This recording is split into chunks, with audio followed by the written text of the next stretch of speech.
If your brand belongs in the heart of the yachting world, this is where it happens. Yachting International Radio reaches over 1 million yachting professionals and enthusiasts every month, with 77 million impressions, 220,000 social followers, and 74,000 podcast subscribers. Our hosts are insiders, crew, captains, CEOs, trusted voices shaping the industry. This is targeted, high-impact advertising in a luxury niche. Visit yachtinginternationalradio.com/advertise. Your audience is already listening. Welcome to the Wellbeing Podcast. You're with Karine Rayson, the director of the Crew Coach. My experience lies in organizational psychology, counseling, and business. If you know the anxiety of being constantly doubted, micromanaged, or humiliated, you're not alone. This episode is your space to hear real stories from crew who've been there and discover tools, advice, and hope to help you reclaim your confidence and well-being. In today's episode, we're talking about toxic leadership and bullying. In this episode, we'll be addressing narcissistic behavior, toxic leadership, and bullying. Let's dive in. Firstly, before I begin, I just want to thank you for your courage and bravery to share your story, because I know it's not an easy story to share. Thank you so much, Karine, for having me today. It's an absolute pleasure, and I'm very excited to share my story and to be a bit of a voice for the industry. So thank you so much for having me today. So before we begin, can you share a little bit about why you joined the industry and perhaps your expectations, what you were hoping to experience in the industry, and the position that you were in on board where you experienced toxic leadership? So I joined the industry because I was in a kind of corporate office setting where I lived before I did yachting. And the long hours in the office really demotivated me. Working a 9-to-5 job, driving in traffic, it really wasn't for me. I just woke up one morning and decided, well, I'm going to contact my cousin. She's in the yachting industry as well. It was just such a fresh breeze, actually. I love yachting. The fact that you can wake up every morning in a different location. I have a very big connection to the ocean. I love the ocean. So I absolutely loved it. And the position that I was in during this challenging time on board, I was just a normal stewardess. Okay, great. Thank you. Now, I know you experienced a lot of stress and anxiety during this period working under a narcissistic HOD. Can you reflect back on that time? What were the early signs for you that something wasn't quite right? Because I know working under someone who's narcissistic, you may experience gaslighting or self-doubt, and you're questioning, is it you? Are you the one making the mistakes, or are you not good enough for the role? Because they can certainly make you feel that way. So if you can just take us back to that time, what changes did you notice within yourself, or what question marks did you have to make you think, I don't think this is normal? So for me, it was kind of a thing that from a young age, I just didn't stand for bullying. My mom always told me, always stand up for yourself, always be fair, and always be kind to everyone. It doesn't matter where you're from. So for me, it was unusual behavior from the start. I made sure I documented everything, just to make sure that I wasn't the problem, to be able to go back, read through things, and know I was on the right track, to have my own back at the time. Then the good old micromanaging started to happen. It wasn't just in front of the crew. It would also happen when we were alone. She would micromanage me with small little jobs, like hot washing the toiletry cupboard or checking expiry dates. I did this really big job, labeling and organizing, you know how these things go. And then the green stew comes in, and she says she has to redo the job because I didn't do it well enough. At the end of the day, in front of everyone, we had to show our work. And the HOD said, you're not doing a good enough job. She gave the green stew credit and said she would have to redo what I did. For me, having almost 5 years of experience in yachting, that really demotivated me. It made me doubt myself. And she didn't stop there. She overworked me, gave me unreasonable jobs and impossible timelines. But I pushed through. I got it done. And still, she said it wasn't good enough. In front of the whole crew, she said I wasn't capable of doing inventory. In the morning meetings, she'd say someone needed to help me, even though I had plenty of experience, even on a new build. It was so demoralizing. I tried to explain myself. I even over-explained, told her I was more than willing to do the job, but she just said, it's not for you. I have something better for you to do. Then she'd put me in the laundry, and keep me there for months on end. She humiliated me in front of everyone. Switching watches, for example. I have a boyfriend and we'd been long distance for a long time. He flew all the way to see me and I'd made all these plans. She knew about it. The captain knew about it. I thought I could switch watches with the engineer. But she said, no, you're not switching. You should know better. She humiliated me in front of everyone. And it didn't just happen once. She screamed at me for not being in my night uniform quickly enough. I'd take maybe 3 minutes. You know, deodorant, get ready. And she claimed it was 20. She constantly blamed me for things that weren't true. She'd ignore me in meetings. If I spoke up during an interior chat or joined in a light-hearted conversation, she'd just act like I wasn't there, completely dismiss me. Then, a family member I was very close to passed away suddenly. It was a huge shock for my family. The day I had to leave on compassionate grounds, she told me, "You're not working hard enough. You're not pulling your weight." That moment, that was really big for me. There was no compassion, no comfort, no support. Nothing from her as my HOD. She just brushed it off. All these things built up over time and created a lot of anxiety for me at work. I started to doubt myself. I started to doubt my work ethic, even though I was constantly pushing harder, working through breaks, through my off time, and still, it was never good enough. It made me feel small, made me feel like no matter what I did, I couldn't win. When you deal with a narcissist, and yes, abuse is a strong word, but that's what it is, you start to constantly seek validation from that person. You crave their approval, even though you'll never get it, and you have to make peace with that. You have to know there's nothing wrong with you. So yes, I hope that answers your question.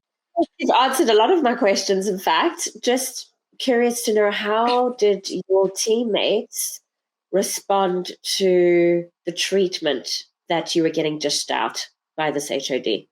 So they were all very scared. Everyone was really scared to stand up to this person in the whole team. The moment you speak up, that individual, the HOD, the narcissist, misuses their behavior, misuses their power, and the position of hierarchy they're in. They know exactly what they're capable of. It was all about power, and a lot of the crew were very scared, so no one would actually speak up. Everyone would just kind of brush it off, which is really sad. No one stood up for me. I was alone, and I had to face all of these things on my own. Luckily, I had a crew member who supported me really well during that time. She actually introduced me to online therapy, to an online counselor, and that really helped me. She really helped me. I remember one time I had a full anxiety attack after this individual, the HOD, the narcissist, screamed at me and told me I wasn't good enough. I went straight to my cabin, completely broke down, and had a total meltdown. My cabin mate found me and comforted me. She held me and gave me a hug. She was actually the only person who truly supported me through it. So, I had her, and I had you, obviously, the crew coach. I contacted you because I know you're well known in the industry, and you understand how things work in yachting. And honestly, those two things, that support, are what got me through it. So the captain, was he aware of the behavior that was happening? He was aware. I actually went up to him several times about the situation with this individual, and nothing was done. I tried to over-explain myself, but obviously they are friends, so okay. He takes the trust in that HOD to do her job correctly, and he believes everything she says. But in reality, he doesn't know what's going on downstairs. So no, he never had my back. He supported me when I needed compassionate leave to go home and be with my family, and I'm grateful for that. But after that, no, there was never any support from the captain whatsoever. Okay, and the turnover on that vessel, did she have a reputation of treating particular crew members in the same manner, and there was a high turnover?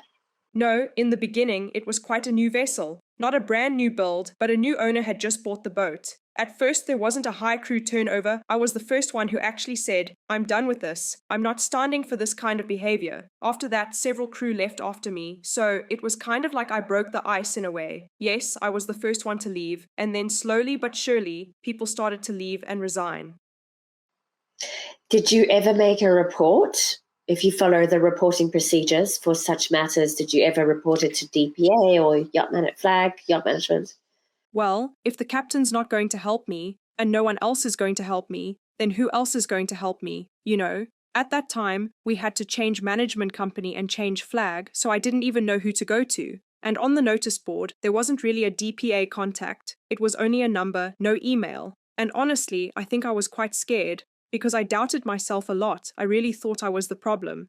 But going back over everything, documenting it all, and hearing other crews' experiences later on, I realized they had the same problems. So, yeah, I think that was kind of the PTSD, the aftershock of working with a narcissist. You start to doubt yourself a lot. So was that hard for you, carrying through that self-doubt in your next job search? 100%. I still struggle with it till this day, but I know and I have the right tools to cope and to work through it. What are some of those tools that helped you? Therapy, obviously, and speaking to you those couple of times really helped me a lot. Yeah, therapy and having someone in your life that supports you and a crew that supports you, that really helps me every single day. Meditation as well helps a lot, it really does. And to also be on the lookout for your other crew, almost to be like a big sister in a way, to make sure everyone's okay. And I think even to this day, that still has a big effect on me because I always make sure everyone around me is okay, but I never really check in with myself. So now I try to make sure I'm fine first before I check in with other crew, but yeah. Good, excellent.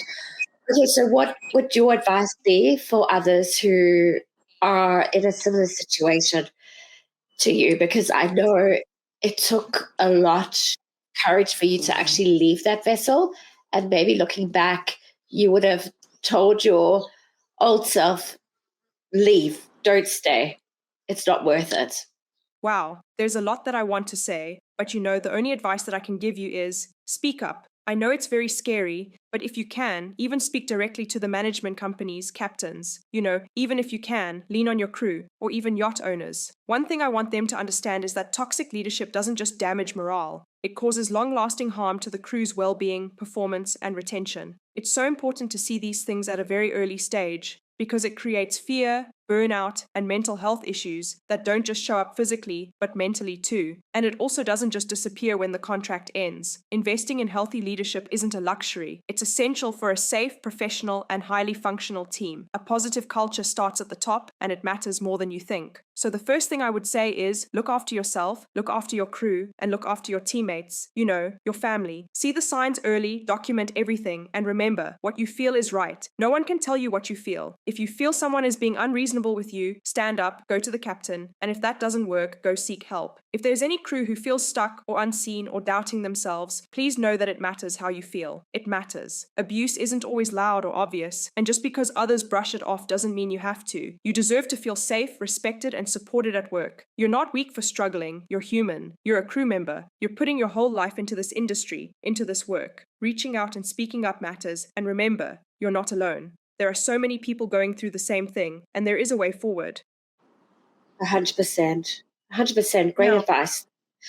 Last question. What would you like to see from the industry in terms of weeding these particular toxic leaders out? What can we do better as an industry? I think the hiring process is a big thing that really needs to change. I do understand that crew recruitment can be, word of mouth or through crew agencies, but I think background checks are very important. And not just the normal references on your CV, but also character references from crew who actually worked with you, people who were part of your team. I was actually talking to one of the crew members I used to work with, and we were saying one of the most important things, aside from your ENG1 that you do every second year, which is a physical exam, is that there should maybe also be a psychological exam included in your ENG1, something that's compulsory, something you need certification for every couple of years. It might sound bold, but I think that's really important. And yes, the industry needs to be kind to each other. We're all in the same boat at the end of the day. We're all here for the same reasons, to work hard and to travel.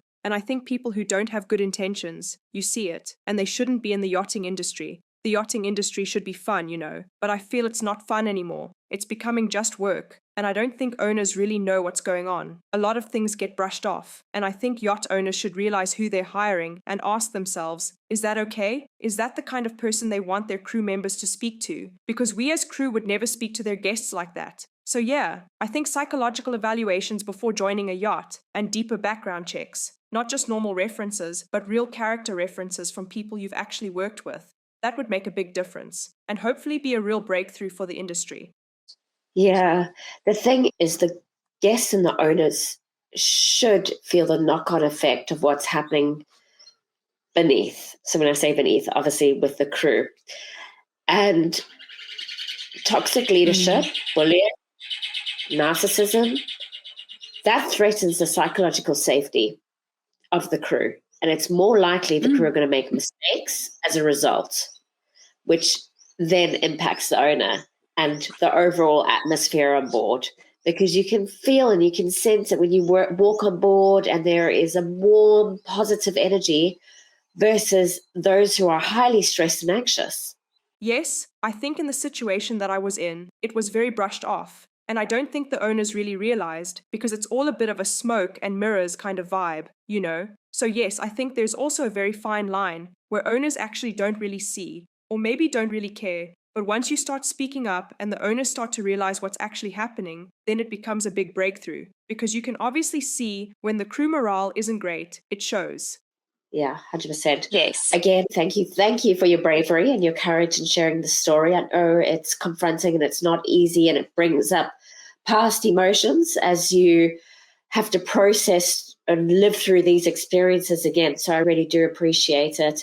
And if anyone needs help or support, please do reach out. Don't suffer in silence. Yes. Thank you so much, Karine. I really appreciate it. And thank you for being so amazing in what you do, for standing up for crew mental health, and for prioritizing it in the industry, because it really makes such a difference. It's honestly been such a pleasure talking to you, and I just want to thank you for everything you're doing to bring awareness and support to the people who need it most. I hope you have a lovely day, and good luck to everyone heading into the end of the season and pushing over to the Caribbean. Good luck with the crossings, and to everyone listening, I hope you realize that you are not alone, that you can reach out, and that it's okay to be human. We'll always be here for you, and if you need someone to talk to, contact Karine. She's amazing. And just remember that there are so many people out there who genuinely care about you and love you for who you are. You're not alone in this, and together we can make this industry better for everyone. I'm sending love to everyone and wishing you all safe travels.